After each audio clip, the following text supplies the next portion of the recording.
오늘 하나님께서 우리에게 주시는 말씀은 갈라디아서 5장 18절에서 26절 말씀입니다. 갈라디아서 5장 18절부터 26절까지 말씀 한마음 한 목소리로 함께 봉독하겠습니다. 함께 읽겠습니다. 너희가 만일 성령의 인도하시는 바가 되면 율법 아래에 있지 아니하리라. 육체의 일은 분명하니 곧 음행과 더러운 것과 호색과 우상 숭배와 주술과 원수 맺는 것과 분쟁과 시기와 분냄과 당짓는 것과 분열함과 이단과 투기와 술 취함과 방탕함과 또 그와 같은 것들이라. 전에 너희에게 경계한 것 같이 경계하노니 이런 일을 하는 자들은 하나님의 나라를 유업으로 받지 못할 것이요 오직 성령의 열매는 사랑과 희락과 화평과 오래 참음과 자비와 양선과 충성과 온유와 절제니 이 같은 것을 금지할 법이 없느니라. 그리스도 예수의 사람들은 육체와 함께 그 정욕과 탐심을 십자가에 못 박았느니라. 만일 우리가 성령으로 살면 또한 성령으로 행할지니 헛된 영광을 구하여 서로 노엽게 하거나 서로 투기하지 말지니라. 아멘. 죽는 날까지 하늘을 우러러 한 점 부끄러움이 없기를. 잎새에 이는 바람에도 나는 괴로워했다. 별을 노래하는 마음으로 모든 죽어가는 것을 사랑해야지. 그리고 나한테 주어진 길을 걸어가야겠다. 오늘 밤에도 별이 바람에 스치운다. 미국의 20대 대통령이었던 제임스 가필드가 대통령이 되기 전 오하이오 히렘 대학의 총장으로 있던 시절의 일입니다. 어느 날 한 학생의 아버지가 아들을 입학시키려고 찾아왔습니다. 그런데 커리큘럼을 보니까 배워야 할 과목이 너무 많고 까다로운 거예요.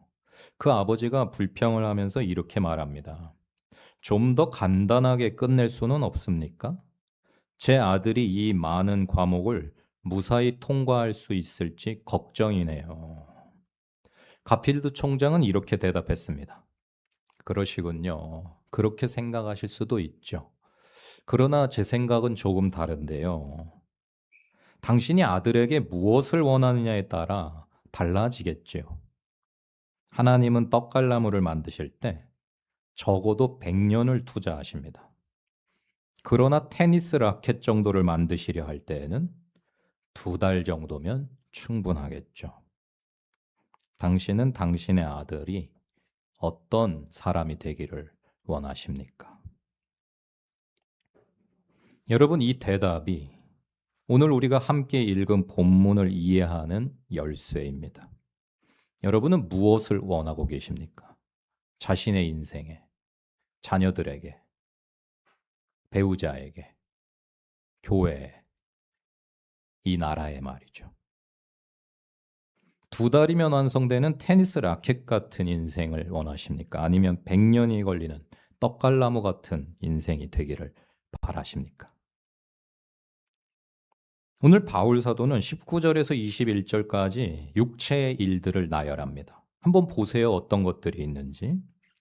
음행, 더러운 것, 우상 숭배, 분쟁, 시기, 술 취함, 뭐 이런 것들이 나옵니다. 육체의 일로 분류되어지는 것들이 나와요. 공통점이 있습니다. 무엇일까요? 육체의 일로 분류된 것들의 공통점은 전부 즉각적인 것들이라는 거예요. 빠릅니다. 자라날 시간이 필요 없어요. 그냥 감정이 올라오면, 기분이 내키면, 내 수가 틀어지면 즉각적으로 나타나는 모습들, 반응들이에요. 그냥 바로 튀어나오는 것들이죠. 테니스 라켓처럼 2달이면, 아니, 단 몇 초면 만들어지는 것들입니다. 바울 사도는 그러한 것들을 육체적인 것들이라 말합니다. 그런데 22절, 23절을 함께 보겠습니다. 성령의 열매라고 하는 것들이 나오는데요. 한번 같이 어떤 것들이 있는지 다시 한번 읽어볼까요? 시작. 오직 성령의 열매는 사랑과 희락과 화평과 오래 참음과 자비와 양선과 충성과 온유와 절제니 이 같은 것을 금지할 법이 없느니라. 아멘. 바울은 이것들을 일이라 하지 않고 열매라고 불렀습니다. 열매는 어떤 것입니까, 여러분? 심고 뿌리 내리고 비바람을 견디고 시간이 많이 지나야 맺히는 것입니다. 떡갈나무와 같은 것이죠. 100년이 걸릴 수도 있습니다. 성령의 열매는 모두가 단순간에 되어지는 것이 아닙니다. 오랜 시간 말씀 앞에, 복음 앞에, 주님 앞에 있어야 맺어지는 아름다운 열매들이죠. 특별히 우리는 오늘 22절에 나오는 자비라는 단어를 좀 살펴보겠는데요. 이 자비라는 단어가 원어로 크레스토테스라는 단어를 사용하고 있습니다. 크레스토테스. 이 크레스토테스라는 단어는 단순히 착함을 의미하지 않아요. 이 단어가 가진 의미는 행동의 선함, 기질의 상냥함, 다른 사람을 대할 때의 점잖음, 친절함과 같은 의미들을 가지고 있는 단어인데요. 이 단어는 특히 어떤 때 사용되어지냐면 우리가 우리의 인내심을 제어하면서 다른 사람의 유익을 위해 행동할 수 있는 능력을 가졌을 때 이 크로스토테스라고 하는 자비라고 하는 단어를 사용합니다. 그러니까 만약에 저와 여러분이 하나님께서 너는 참 자비로운 사람이구나 이렇게 인정해 주신다면요. 여러분이 교회 안에서나 뭐 가정에서 아무개 성도님 정말 자비로운 분이야. 우리 엄마는 참 자비로운 사람이야 라는 평가를 받는다면 그것은 무슨 의미냐? 자기의 즉흥적인, 즉각적인 빨리빨리 소모할 수 있는 그런 감정들을, 기분들을, 컨디션을 다스릴, 제어할 능력을 가지고 다른 사람의 유익을 위해 말하고 행동하고 생각하고 실천할 수 있는 행동력을 가진 사람을 뭐라고 부르냐? 저 사람 자비로운 사람이야. 그냥 마음씨 좋은 사람이란 뜻이 아니에요. 그냥 착한 사람이란 뜻이 아니에요. 자신을 다스려서 육체의 열매들을 맺기 위해 사는 게 아니라 뭐 그런 것들은 열매라고 부를 가치도 없겠죠. 육체의 일들을 위해서 시간을 쓰고 돈을 쓰고 하루하루를 살아가는 게 아니고 정말 영원히 빛날 아름다운 열매들, 성령의 열매들을 맺히는 삶을 위해 인내할 줄 아는, 자신을 다스릴 줄 아는, 오히려 자신이 그렇게 힘들고 버겁고 지쳤는데도 누군가를 위해 움직일 줄 아는 멋진 사람을 자비로운 사람이라고, 자비의 사람이라 말합니다. 바라기는 우리 모두가 그와 같은 멋진 자비의 열매를 맺는 성령의 사람들이시기를 축복드립니다. 단순간에 되지 않습니다. 크로테스테스는 성령께서 그의 다스림 아래에 있는 이들의 성품에서 거친 것들을 제거하시는 분이라는 것을 보여주는 단어예요. 우리가 예수를 믿고 교회를 통해 신앙생활을 하고요. 날마다 말씀 앞에서 살아가며 성도의 교제 가운데에 하나님과 하나님 나라를 배우면 우리 삶이 왜 행복해지냐, 왜 복되지냐면 성령님께서요. 우리의 마음 속에, 육체 안에, 우리의 삶의 습관과 가치관에 박혀 있는 거친 것들, 육체적인 것들, 그런 것들을 자꾸만 제해 주십니다. 예수님의 성품을 담게 도와주시는 거예요. 이 성령의 열매들은 전부 하나님의 성품, 속성이에요. 사랑, 희락, 화평, 오래 참음, 자비, 양선, 충성, 온유, 절제.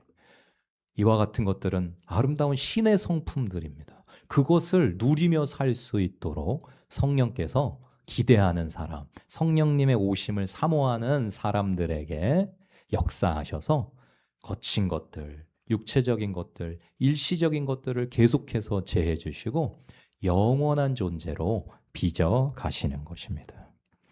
떡갈나무가 100년 동안 자라면서 옹이가 생깁니다. 나이테가 새겨집니다. 얼마나 많은 어려움과 아픔과 바람과 질고를 견뎌냈는지를 보여주는 영광스러운 흔적들이에요. 오랜 시간 동안 자신을 갈고 닦았을 때에만 누릴 수 있는 성흔이라고 할 수 있겠죠. 거룩한 흔적들. 여러분, 저와 여러분의 인생에도 성령님과 함께 만들어간 아름답고 거룩한 성흔들이 옹이와 나이테가 새겨져 가시기를 축복드립니다. 우리의 성품도 성령의 다스림 아래 오랜 시간 다듬어져야 됩니다. 조급하게 2달 만에 자비로운 사람이 될 수는 없어요. 예수 믿고 교회 다니기 시작했다고 즉각 모든 것이 선해지고 아름다워지고 죄를 안 짓고 거룩한 존재가 되는 게 아니에요. 통치자가 오랜 시간 통치해야 나오는 열매들은 참으로 귀한 것일수록 오랜 시간이 걸립니다. 그렇다면 우리는 이제 중요한 질문 앞에 서야 됩니다. 누가 나를 다스리시게 할 것인가? 18절을 다시 한번 같이 읽어보겠습니다. 갈라디아서 5장 18절입니다. 너희가 만일 성령의 인도하시는 바가 되면 율법 아래에 있지 아니하니라. 아멘. 바울 사도는 지금 2가지 통치 체제를 비교하고 있습니다. 율법의 통치와 성령의 통치입니다. 율법의 통치는 이런 것이에요. 밖에서 규칙으로 누르는 거예요. 하지 마. 해야 돼. 명령이 나를 억누르는 것. 그래서 억지로 참는 것. 죄 지면 감옥 가니까 그렇게 하고 싶은데, 죄 짓고 싶은데 꾸역꾸역 참는, 그것이 바로 율법의 통치 아래에서 살아가는 모습이에요. 그러나 성령의 통치는 다릅니다. 25절을 다시 보겠습니다. 25절을 같이 읽어볼게요. 시작. 만일 우리가 성령으로 살면 또한 성령으로 행할지니. 아멘. 여기서 행할지니에 해당하는 헬라어는요, 문자적으로 어떤 의미를 가지고 있냐면 줄을 맞춰 걷다라는 의미를 가지고 있어요. 마치 군대의 행진처럼 누군가 앞서 걸어간 그 길을 따라 발을 맞춰 걷는 모습을 행할지니라는 단어는 그 의미를 가지고 있습니다. 의도적으로 바울 사도는 성령의 통치를 받는 삶은 어떤 삶이라고 한 것이냐? 성령으로 살면 성령으로 행할지니, 성령의 걸음을 따라 걷게 되어진다. 성령의 발자국 디뎌져 있는 대로 그대로 밟으면서 살아간다라는 깨달음을 우리에게 오늘 주고 있는 것이죠. 그것이 제가 설교의 시작에 낭송한 윤동주의 서시에 나오고 있는 내용입니다. 나한테 주어진 길을 걸어가야겠다. 나에게 주어진 길이 있다는 것입니다. 모든 인생마다 다 똑같이 살 필요도 없고요. 남들처럼 살 필요도 없고요. 나답게 사는 게 하나님 나라의 삶인데, 자녀를 어느 집 애처럼 무슨 정해진 무슨 정답이 있는 것처럼 키우는 게 아니고요. 그 아이를 창조하신 하나님이 내 아이에게 부여해 주신 고유한 아이덴티티가 반짝반짝 빛날 수 있도록 키워내는 것이 부모의 몫인데, 나한테 주어진 길을 걸어갈 줄 아는 자녀로 만들어야 합니다.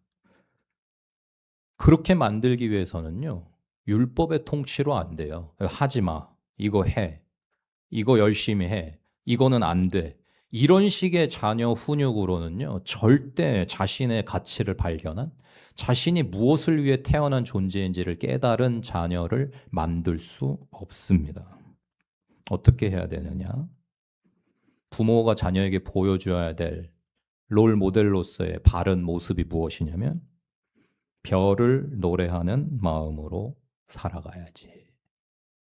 별을 노래하는 마음이란 지난주에 설교한 것처럼 별이라는 존재, 내가 내 인생을 다스릴 수가 없고 컨트롤할 수가 없고 내가 100년 살겠다고 사는 게 아니고 내가 뭐 이만큼 가지고 살겠다 살 수 있는 게 아니라 모든 것을 허락하신, 내가 태어나는 것부터 해서 생명부터 해가지고 내 일생의 모든 걸음을 아시고 내 모든 필요를 아시고 채우시면서 나의 걸음걸음을 인도하시고 도우시는 이가 계시니 내 인생을 내 것이라 깨달은 어리석은 존재로 사는 것이 아니라 나에게 주인이 있다고 하는 만왕의 왕이신 예수 그리스도라는, 나에게 영원한 생명을 주시려고 자신의 생명을 기꺼이 내어주신 십자가의 군주께서 나에게 돌아오라 하신다는 것을 기억하고 그 음성을 듣고서 예수께로 돌아와 이제 남은 인생은 영원한 왕이신 하나님의 자녀로 살아가는, 별의 인도하심을 따라 살아가겠다고 하는 그 깨달음으로 살아가는 부모의 모습이 필요합니다. 그 모습을 보고 배운 자라난 자녀마다 안 가르쳐도 또 그렇게 살아갑니다. 별을 노래하는 마음으로 살아갈 줄 알게 됩니다. 그것이 바로 성령을 따라 줄을 맞춰 걷는 삶의 모습입니다.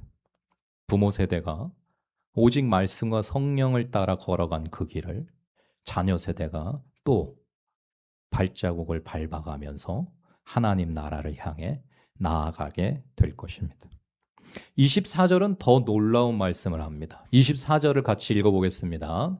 그리스도 예수의 사람들은 육체와 함께 그 정욕과 탐심을 십자가에 못 박았느니라. 아멘. 여러분, 놀랍게도 이 24절의 시제는 진행형이 아니고 현재형이 아니고 미래형이 아니라 과거 시제를 가지고 있어요. 끝났어요.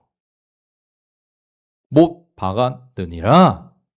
예수의 사람들은 육체와 함께, 육체의 일과 함께, 육체의 정욕과 함께 탐심을 십자가에 못 박았다. 박고 있어요? 박을 거예요? 아니고요. 박았느니라. 아멘. 저와 여러분은 그런 존재입니다. 어떤 의미이냐? 죄의 옛삶을 십자가에 못 박는 비유를 통해서 온전히 최종적으로 돌아서는 회개가 무엇인지를 설명하는 것이죠. 여러분, 우리가 예수를 믿고 구원 받았으므로 우리는 오늘도 죄를 지을 가능성이 있고, 우리가 한 20년 더 산다고 하면요, 10년 뒤에도 우리는 연약한 인간에게 죄를 질 거고 15년 뒤에도 잘못을 저지르겠지만, 예수 믿었다고 해놓고선 또 죄 졌으니까 또 잘못을 저지르니 너는 천국이 아니라 지옥이냐? 아니요. 우리의 어떠한 선행으로, 행위로, 공로로 천국에 가는 게 아니라 나를 위해 대신 죄값을 치르시려고 십자가에서 못 박혀 죽으신 예수 그리스도의 죽으심과 부활의 권세가 있는 것이기에 누구든지 그 예수님이 십자가에서 죽으시고 부활하신 사건이 나를 위한 사건임을 믿는 자마다 십자가에 못 박혀서 죽고 주님과 함께 다시 부활한 영생을 취한 존재가 된 줄 믿으십시오. 구원을 얻는 것은 내가 계속 선을 쌓아서 계속 덕을 쌓아서 이루어 가야 되는 게 아니라 예수님이 십자가에서 완료해버리신 사건임을 믿으시길 축복합니다. 우리는 나의 구원에 요만큼이라도 더할 권세가 없어요. 자격이 없어요. 내가 뭐 남들보다 더 착하게 살면 천국 특흥 티켓? 아니요. 내가 앞으로는 죄를 안 지면 천국? 아니요. 그게 아니에요. 내가 죄를 한 번 더 지냐, 한 번 덜 지냐, 남들과 비교해서 더 착하냐, 덜 착하냐로 천국이냐 아니냐가 결정되는 게 아니에요. 예수님의 십자가 사건이 무슨 의미인지를 깨달아 알았고, 내가 그분을 나의 왕으로, 주인으로, 나의 하나님으로 모셔드렸느냐, 인정했느냐, 믿었느냐에 달린 것입니다. 구원은 거기에 달려 있습니다.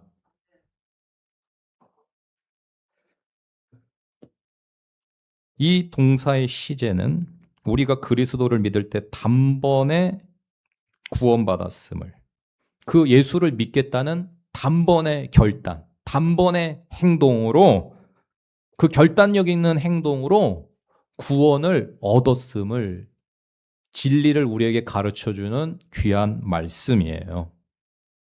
그런데 왜 교회는 계속 신문지상에 오르내려요? 왜 교회 다닌다는 인간들 보면은 예수 믿기가 싫어져요? 교회 다니다가 시험 들어서 이제 교회 안 다닌다는 사람들이 대한민국에 왜 그렇게 많아요? 예수 믿고 구원받아서 천국의 백성이 됐으면 그에 걸맞는 성령의 열매들을 맺는 모습으로 오히려 귀감이 되고 기쁨이 되고 사회의 빛이 되고 소금이 돼야 될 텐데 왜 안 그런가? 구원 못 받은 사람들이라서 그런가? 아니요. 우리는 예수 믿고 구원받았는데도 왜 매일 다시 넘어지느냐? 왜 22절의 아름다운 성령의 열매들이 우리 삶에 잘 안 보이냐? 답은 이미 말씀드렸습니다. 귀하고 아름다운 것일수록 금방 만든다고요? 오래 걸린다고요?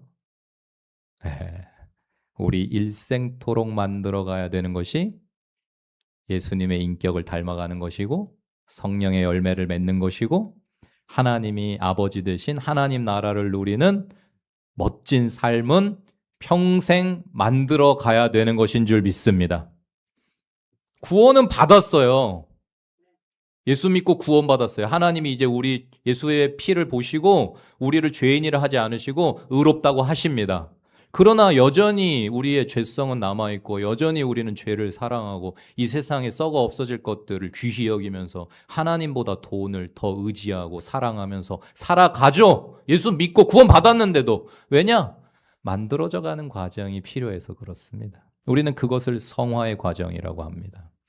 구원받았지만 만들어져 가야 되는 과정이 필요한데 절대 금방 되지 않고, 제가 50년째 성령의 열매를 추구하며 살고 있는데도 아직 멀었습니다. 죽을 때까지도. 죽는 순간에도 주님께 드릴 고백은, 아이고, 제가 평생 성령의 열매를 맺겠다고 말씀과 성령을 따른다고 했는데도 이 모양이네요. 죄송합니다. 그런데도 저를 천하보다 귀하다고 한결같이 사랑해 주셔서 감사합니다. 밖에는 주님께 드릴 말씀이 없을 것 같아요. 우리 모두가 그런 존재예요. 그러니 뭔 예수 믿는 사람이 어째 저러냐 손가락질할 필요도 없고요. 기다려주면 되고 참아줘야 되고 공사 중인 거예요. 만들어져 가고 있는 중이니까 응원해주고 중보해주고 오래 참아주고, 물론 잘못된 거 질책도 할 수 있겠고 훈계도 할 수 있고 때론 꾸짖어야 할 때도 있겠지만 그래도 또 오래 참고 용서하면서 함께 만들어져 가는 존재가 교회라는 아름답고 거룩한 공동체임을 기억하시면서 계속해서 빚어져가는 즐거움이 넘치시기를 축복드립니다. 다 됐어. 나는 이제 완성이야. 나는 이제 잘났어. 나는 이제 섰어. 나는 이제 더 배울 게 없어 하는 순간에 지옥에 떨어진 거예요. 다시 구원을 잃어버릴 수 있다면 그 교만 때문일 것입니다. 죽는 순간까지 하늘을 우러러 별을 노래하는 마음으로 살아가는 겸손함이 늘 마음속에 있으시기를 축복드립니다. 그러니까 잘하고 있는 거예요, 다빈 형제. 예수 믿고 구원받았어. 그런데도 실수할 수 있어. 잘못된 선택을 할 수 있어, 경서 형제님.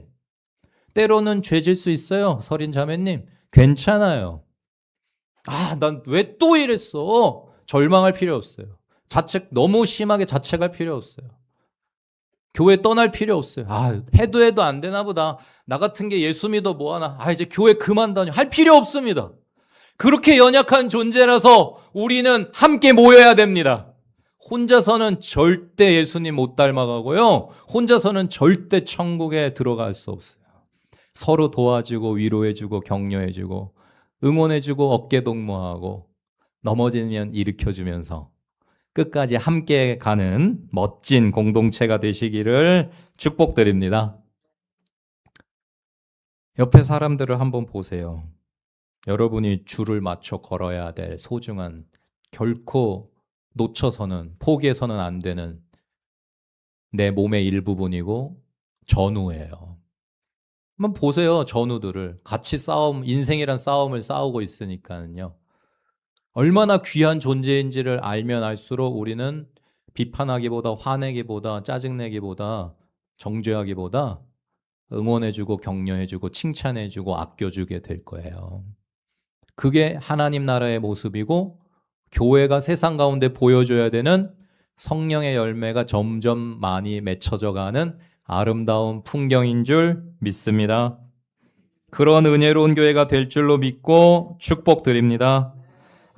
아니 저 사람은 무슨 집사람의 권사람에 왜 성령의 열매가 하나도 안 보여? 왜 여전히 이기적이야? 왜 여전히 욕심이 그득그득이야? 예. 닮아가고 있는 중이라서 공사 중이라서 그런 거예요. 마치 나처럼 말이죠. 넘어진 사람한테 왜 넘어졌냐 하는 교회가 아니라 넘어질 때마다 괜찮다고 다시 해보자고 손잡아 일으킬 수 있는 은혜로운 교회이시기를 축복드립니다. 십자가에 못 박은 것은 단번의 사건이지만 성령으로 행하게 되는 열매를 맺는 삶이 되기까지는 매일의 발걸음이 필요합니다. 나무를 심는 것은 한 번이지만 그 나무가 100년 동안 자라 떡갈나무가 되기까지는 매일 물을 주고 뿌리를 내려가고 비바람을 견디며 건강하게 성장하는 지난한 계절의 변화와 시간의 축적이 있어야 된다는 것을 기억하시면서 자신에게도 격려해 주시고요. 이 정도면 잘하고 있다. 포기하지만 말자 해주시고 아내에게도 남편에게도 부모님들에게도 형제 자매에게도 귀한 성도 한 명 한 명에게 오늘 내일 혹시 못 만날 수도 있어요. 오늘 만난 게 마지막 만남일 수 있어요. 귀한 한마디를 무엇이든지 좋아요. 따뜻한 위로가 될 수 있는 한마디를 건넬 수 있는 지혜가 우리에게 있으시기를 축복드립니다. 그것이 우리로 하여금 혼자서는 견딜 수 없는 인생의 비바람을 견디게 해줄 것입니다. 멋지게 자라가실 여러분 한 분 한 분을 응원하고 축복합니다. 사랑합니다. 기도하겠습니다.